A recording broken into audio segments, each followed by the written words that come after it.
Hello, my lovelies. Well, do you know what this sound is?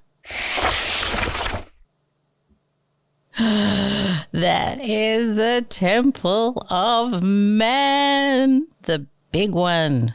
We are into the big one today. And to be honest, I've had to call in the big guns. So there was a particular, not chapter, even paragraph that I wanted to talk to you about. And it's Schwaller, right? So Chance is looking at it and he's going to help me with this particular one. So what I did is I asked the universe, like you do, is I asked the universe to help me find a page that was within my capability. And I opened the page randomly, and guess where I ended up? The page called Symbolique. Now, I know I told you I love symbolique, particularly in French, so it makes perfect sense. But what is even more interesting is what it says. Nothing is more difficult for human intelligence to access than natural simplicity. The everyday phenomenon is overlooked because of its banality and is made unintelligible to the complexities of thought. This is why initiation in no way corresponds to the image we have of it. And once the moment of initiation into natural mysteries is over, whether for an individual, religious group, or more generally for an age, the imagination immediately comes in to weave fancy around fact. The fact being sacred, we would like its sacred character to be wrapped in an adorning literature. We cannot conceive of it in its simple and natural measure. We place it on a pedestal in order to exalt it, wishing to present it to the human imagination in its most precious aspect, that is, as a rare thing that pleases the senses. And around the empty hub, we build the golden wheel. Those who are the guardians of this knowledge and know it to be incommunicable are the first to gild the outer court that leads to the inaccessible sanctuary. Is it to guard? Is it to hide? Is it to teach? To guard is to preserve the treasure. To hide it is to control it. To teach it is to open the way to the successors of the guardian caste. And it is also to select in order to find the one who, perchance, will rediscover the lost word. Such is the historical drama of all priesthoods, of all clergy, of the initiatory religions. Simple doctrine rapidly becomes complicated. Analysis multiplies. The imagery, the false symbolism that conceals under the pretext of teaching. Now, isn't that interesting?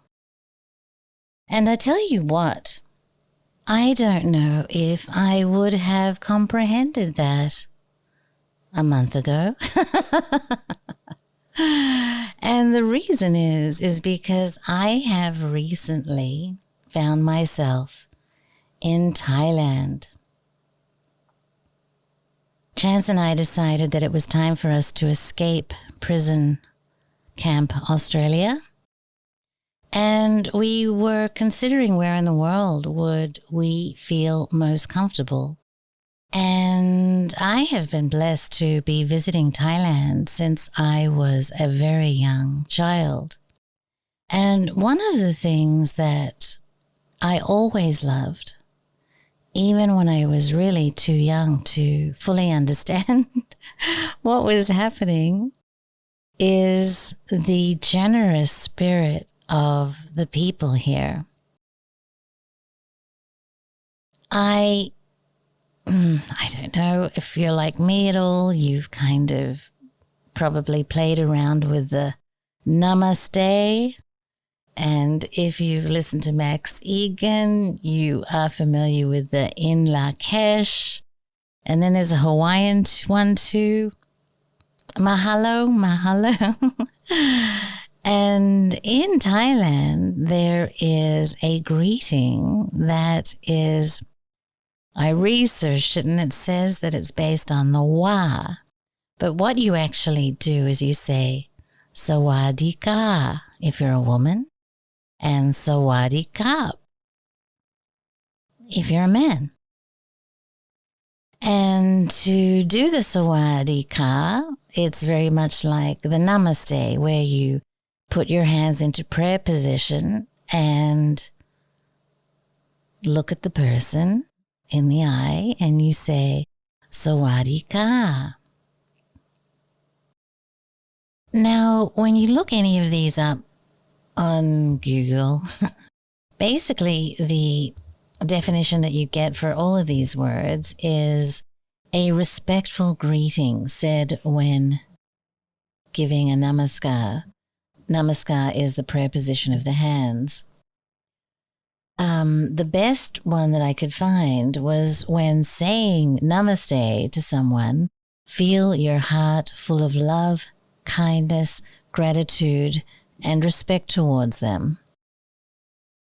But I remember when I was a yoga teacher student that my teacher described this kind of greeting with a lot more depth, right? It was kind of the soul in me, or the I am in me sees the I am in you.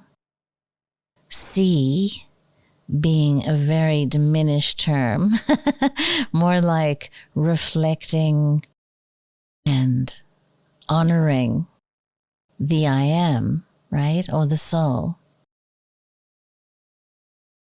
But for some reason, Google doesn't want to really elaborate on that aspect of the greeting.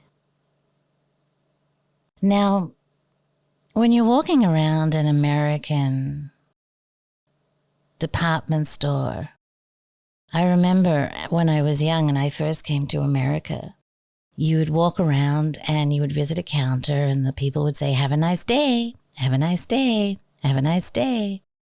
And it really struck me as odd because there was really no such thing as that in Australia as a kind of ubiquitous greeting that everyone would deliver to you. And so I found it nice and curious, but it really didn't take me much further than this is interesting and a nice thing to do to other people. But in Thailand, there is something about the Sawadee-ka that has a whole new dimension to it for me. And it really speaks to this passage here, because I had an incident the other day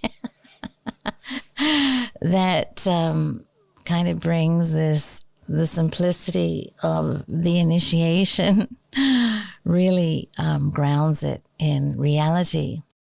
Because, of course, coming here and the people being so beautiful, I have been enjoying the Sawadee-ka because there is a sincerity in the Sawadee-ka here that touches your heart.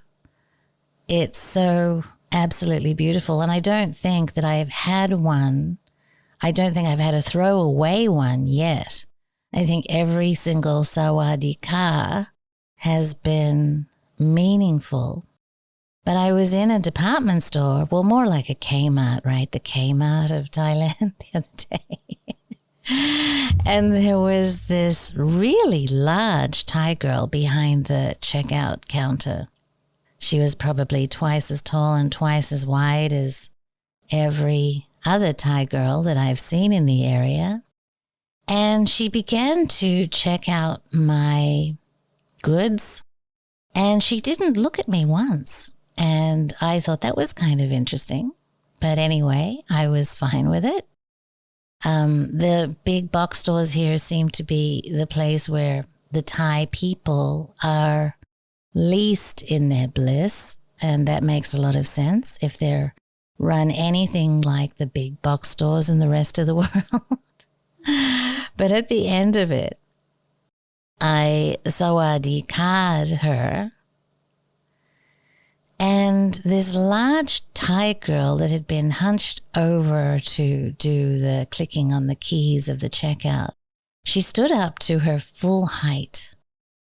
She put her hands together, and on her face came the smile of the Buddha himself. Her eyes filled with joy, and she tilted her head back and sawadee-ca'd so powerfully towards me that I was literally knocked off my feet. It was genuine, sincere joy that she beamed out of her heart at a checkout counter at a box store in the middle of Thailand.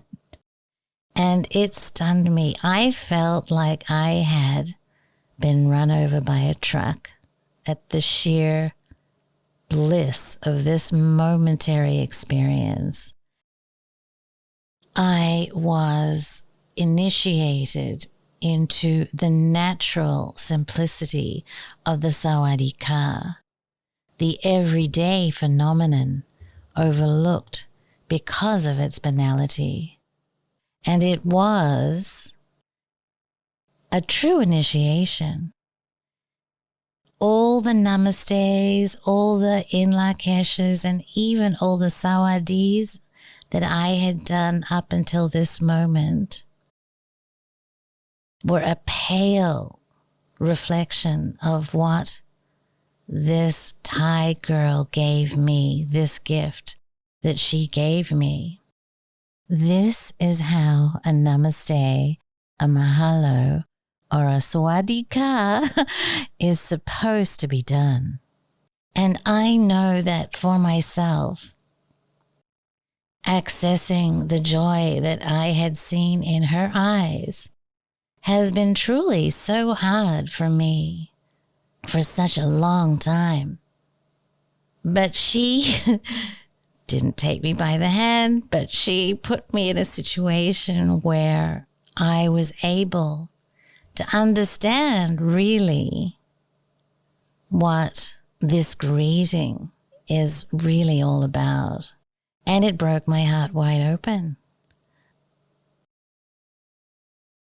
Growing up in the West, our experience of, I don't even want to call it the mysteries, it's like religion has always been, for me anyway, something so stark and cold and actually punishing. I was kicked out of Sunday school for asking too many questions because the story didn't make sense to me, even as a young child, right? And there was never any joy in it. I used to love the singing, and my creative inspirations to be a talent, a voice talent, which I have later achieved in life in my band with Chaz, was denied to me in church because I was a black sheep and I was never able to get a solo in the church choir. And just all kinds of just horrible things. When my mum died, for some reason my father believed that she would want to have her service at the church. And so the church came and hit him up for a new PA system if he wanted to do my mother's funeral there. So it's been a very kind of interesting experience for me. And this 1 minute with this one strange girl in Thailand gave me so much more of a greater sense of what we're supposed to be doing with each other, to each other. And it was the most profound experience I've had in a long time.